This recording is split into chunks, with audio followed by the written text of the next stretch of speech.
TV mooy suñu télé. yéen yéen a ngi tës affaire école Bibi Ndiaye dafa yàgg parce que gis nga commune d'arrondissement Dakar Plateau bi nga xam ni maire bi moo yor travaux yooyu ñu ngi ko sanc en 1996 man je fais partie des 3 personnes yoo xam ne ñoo taxaw maire bi 96 man Demba Diop ak Abdoulaye Matar Diop. par la suite Aliou Ndoye moom la yàlla def mu bénéficier travaux école boobu mais école boobu depuis 5 ans voire 6 ans ñu ngi koy defar ba léegi paregul.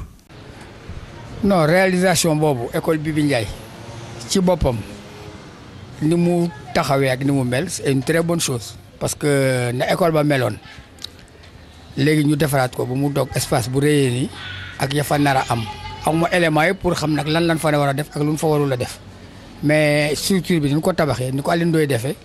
rafet na léegi nag finalité bi ni moom la ñuy xaar xaw ma nag lan lañ ci war a def. man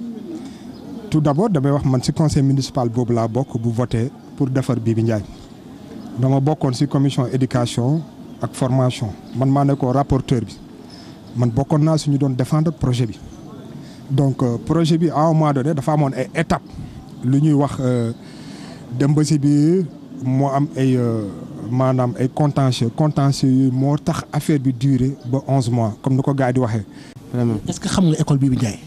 waaw école Bibi Ndiaye waaw xam naa ko parce que mu ngi avenue Faidherbe waaw bi ñu koy tabax sama kanam la yëpp waaw ma koy rafetlu vraiment di sant monsieur le maire Aliou Ndoye parce que lii moom waaw kii lu baax la daal si xale yi Dakar ak ñëpp daal vraiment. waaw xam nga Bibi Ndiaye en tant que école man ci ñi ci njëkk a wax ci Dakar Plateau laa bokk mais problème bi man sama problème du problème Bibi Ndiaye baax na. en tant que école parce que suñu doom ñoo fay jàng ay Gambien jànguñu fa ay Malien jàng ay Sénégalais ñoo fay jàng rawatina waa Plateau mais problème bi mooy dañu am lu ñu naan un conseil municipal ñoom ñooy délibéré di liggéey ak maire yaa compris man dama laaj ay conseil municipal yoo xamante ne xamuñu le coût de Bibi Ndiaye ñaata la. TV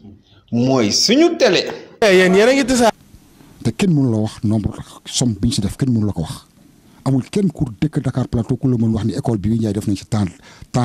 de milliards kenn mënu la ko wax te entrepreneur yi fa jaar liggéey tamit dañu bari ba nga xam ne affaire bi vraiment inauguration boobu intéressé waa Dakar Plateau parce que gisuñu si suñu bopp école bi dañu xëy daaneel ko pendant 6 ans ñu xëy ñu koy inauguré man personnellement démb am na benn waaye bu nekk Dakar Plateau bu mu indil suma carte d'invitation mais j'y vais pas parce que dafa nekk loo xam ne man mosuma si gis suma bopp. ah non rectification d'abord maire Dakar Plateau. bu fekkee ni duñu wax maire ba ak lu maire bi réalisé y a des conseils municipaux des conseillers qui appartiennent à différents partis politiques ñooñu nag seen rôle ñoom ñoo war a wax bu maire bi def dara wala lu fa am ñooñu la responsabilité bi incombe. waaw man daal lu ñu gën a soxal fii si Niacoker fii mooy exemple waaw Niacoker dafa xat waaw te diggam waaw gis nañu fii xale yëpp si télé bi la ñu foowee waaw déjà Assane Diouf. waaw kenn xamul ñu ci naka lay demee waaw donc nag am na fi du ñàkk ay espace yoo xam ne mën nañu ko def ay espace vert waaw ay centres socio-culturels yoo xam ne xale yi waaw bu ñu jàngul waaw nañ fa mën a dem di def ay activité daal waaw loo xam ne da leen di jariñ parce que scandale la de. te ñoom ñooy organe délibérant yi rawatina man sama xarit bi nga xamante ne man moom laay àndal bés bu yàlla sax muy Pape Diouf il est conseiller municipal à la ville il est conseiller municipal. maire Plateau mais mënuloo wax le coût de Bibi Ndiaye tey ñaata la Babou Touré Rebeuss c'est un conseil municipal taxaw na en plein réunion ne xaw ma mën le coût de Bibi Ndiaye ay tur nga tudd fu mu toll nii de. non je pèse bien mes mots ku ko weddi nañ dem ci procureur. suñu kiiwulee budget bi donc il faut demander au secrétaire municipal mu xam moo yor yenn délibération yi moo yor yenn kii yu conseil municipal bi def les délibérations. en ce moment là suñu demee foofu c'est ouvert mun nañu xam ñaata la donc c'est très simple il faut partir à là où se trouve l'information pour nga xam information bi loolu laa gis donc doo wax yow tu connais pas le budget nga toog sa coin te doo def ay recherche pour xam budget bi il faut nga dem nga xool su fekkee ne ñor na la demal ba ci secrétaire municipal bi nga ne ko dama bëgg a xam budget école Bibi Ndiaye. te nit loo gis sa bopp doo si dem te noonu la bari ay morom yoo xam ne gisuñu seen bopp ci inauguration boobu parce que dara bu nekkee koñ. nekk Dakar Plateau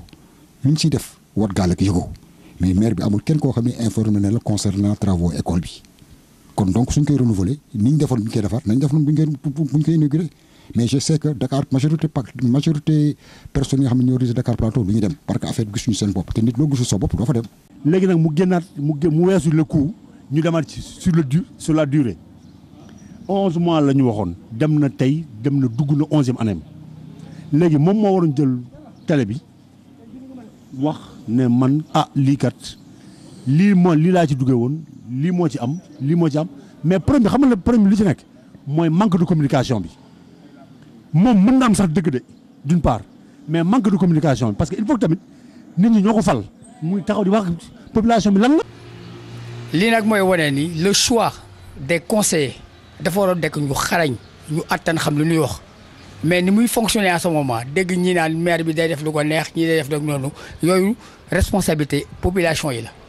politique politicienne bi nañ ko dépassé dem ba nga xam ne léegi bu ñu tànn conseil ñoo xam ne xarañ nañ xam nañ lu ñuy wax attan nañ ko toog mais politique def ni suma parti suma nangu yooyu ça doit être dépassé. je pense que lu ñuy def pour population bi wala pour askan bi il faut ñu laase askan bi d'abord si su askan bi àndee wasalaam si àndulee donc war ñu ko def. mais est-ce que Bibi Ndiaye war na mën a contenir yeneen 5 écoles ñu jël ñëpp indi leen fa est-ce que Bibi Ndiaye attan na ko salle de classe waaw bon loolu mënuma si pousser à fond parce que xaw ma Bibi Ndiaye capacité Bibi Ndiaye bi tu as vu donc askan bi d'abord nga war a njëkk a laajte soo laajte wala askan bi tu as faussé soo waree def loo xam ne pour askan bi te laajte wala ko askan bi donc yow da nga koy def contre askan bi donc d'abord askan bi d'abord ensuite lu askan bi prouvé mu ba nga def donc Bibi Ndiaye contenir ces écoles là ça il faut nga xam capacité Bibi Ndiaye d'abord capacité de ces différents 5 écoles ñaata la pour nga mën a xam mais soo gisee gars yi di casse c'est normal hein soo amulee information bu wóor di nga casse wala nga am information yow nga xool ne yow peut-être mën nañ ko defee neneen c'est normal il faut nga casse. TV mooy suñu télé. yéen a ngi tasaare. dañoo jot de source sûre ne école Bibi Ndiaye bés bu ñu ko inauguré ba pare yeneen établissement scolaire yi nekk fii yëpp dañ koy éliminer école Amadou Assane Ndoye tëj nañ ko déjà mooy école Thier loolu est-ce que dëgg la. bon école Amadou Assane Ndoye école ci Thier tëj nañ ko parce que temps yii passé amoon na fa coow mais biñ koy tëj pour dire vrai parce que nit lu positif man je ne suis pas un nihiliste am na ñoo xam ne dañ nekk Dakar Plateau dañu bañoon ñu tëj ko mais état bi defe naa moo ko tëj pour jéem ko jël pour jox ko ñeneen bon yeneen école yi nga xam ne exemple mooy Berthe Maubert mi ngi fonctionné école Rebeuss mi ngi fonctionné école Clémenceau mi ngi fonctionné mais école Rebeuss sax mi ngi fonctionné mais boo xoolee nekkatul école parce que ni fa nekk ci ay élèves non seulement que bariwul boole presque foofu école la boo xam ni élèves yi mënuñu fa évoluer dans la mesure où dafa bari suuf ba pare dafa yàqu yu bari. mais les conseillers habitent dans les localités te lenn am na y a des gars qui émargent à la mairie de Dakar duñu yeewoo Dakar Plateau ils se disent conseillers duñ fa yeewoo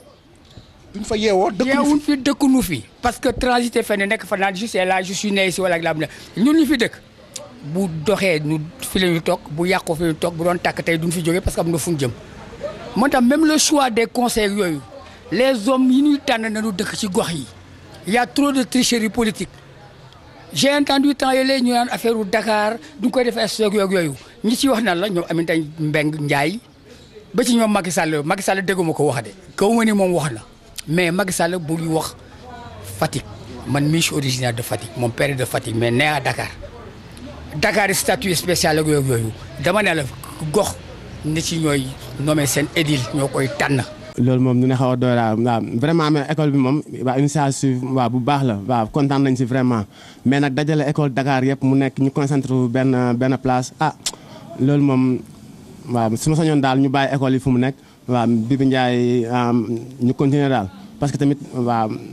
boo xoolee jàng waaw lu élèves yi gën a néew si classe moo gën mais nag jël ñëpp concentré woon si benn établissement waaw man daal vraiment gënalu ma quoi su ma sañoon nag ñu bàyyi école bu fi nekk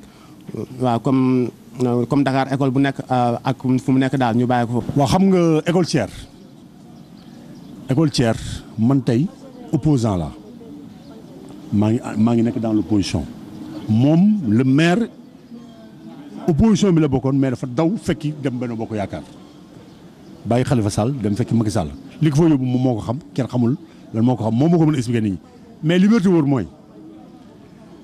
dafa bind ci page Facebook am génn woon nit ñi ne leen école Thiers dafa am lu fa nar a xew am na projet bu ñu fa nar a teg te état moo koy dox léegi nag damay woo population pour ngeen ñëw jàppale ma ci combat bi nii parce que école Thiers patrimoine plateau la man en tant que opposant ànd naa tey ki nga xam ne moo représenté Khalifa Sall au niveau de Dakar Plateau muy Pape Diouf ñu def suñu mbooloo mu bari dem support jàppale ko ci combat bi boo xoolee image yi keroog bu muy def conférence de presse boobu man maa ngi taxaw ci ginnaawam waa léegi bu loolu weesoo ba ñu ne léegi après le ministre de l'enseignement convoqué na waa Dakar Plateau pour ñu dem ñu créé seen benn cadre restreint comité da xaw ma nuñ ko tuddee et cetera mais bu ñu demee ba ñëw rencontrer le ministre war nañu ñëw dellu si waat ci mu demandé woon pour ñu jàppale ko pour école bi mu wax la ne population bi man kat ministre bi woo na ma waxtaan na ak man nee na ma école Thiers lii ak lii ak lii ak lii mais bu mu ñëwee ba tey léthargie totale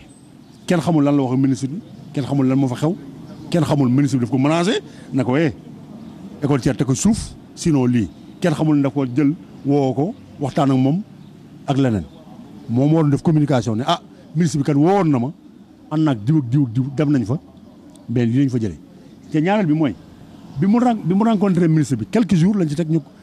ñu fal ko ministre de la pêche yamul foofu de ñu xëy suba teel ku fa dëkk photo ko ci Facebook wane ne école bi commencé ñu ko démolir. TV mooy suñu télé. yéen a ngi